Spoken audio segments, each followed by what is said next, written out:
एका लहान खेड्यात सिया नावाची 16 वर्षाची मुलगी राहत होती. तिला लहानपणापासून आकाशाकडे बघण्याची वेगळी सवय होती. इतरांना दिसायचं नुसतं आकाश, पण सियाला त्यात काही कुजबूज ऐकू यायची. एके दिवशी गावात विचित्र घटना घडायला लागल्या. रात्रभर लोकांना स्वप्नात एकच गोष्ट दिसू लागली. एक तेजस्वी दरवाजा जो चंद्रावर उघडतो. गावकरी घाबरले, पण सियाला मात्र ते एक बोलावणं वाटलं. ती ठरवते, मी त्या दरवाजाच्या शोधात जाणार. तिच्या प्रवासात तिला 3 अनोखे साथी भेटतात. धवल, बोलणारा पांढरा घुबड. आरव, जंगलात राहणारा एकटा मुलगा ज्याला झाडांशी बोलता येतं.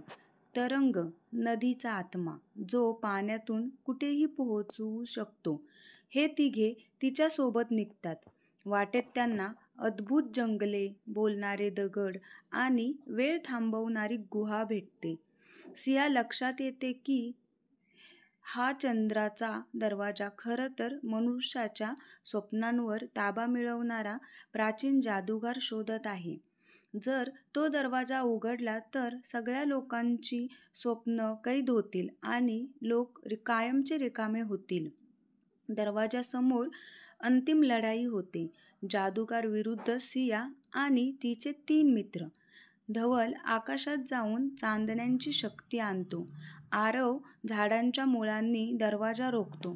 तरंग नदीच्या लाटांमध्ये जादूगाराला कैद करतो. पण शेवटी दरवाजा बंद करण्यासाठी एका जणाला आपलं मन अर्पण करावं लागतं. सिया ठरवते स्वतःचं बलिदान द्यायचं, पण त्या क्षणी गावकऱ्यांच्या स्वप्नातून उठलेली प्रकाशशक्ती तिच्या सोबत येते आणि सर्वजण मिळून दरवाजा कायमचा बंद करतात. सिया गावात परतते, पण आता ती फक्त साधी मुलगी राहिलेली नसते. ती लोकांच्या स्वप्नांची राखण करणारी चांदण्यांची रखवालदार बनते.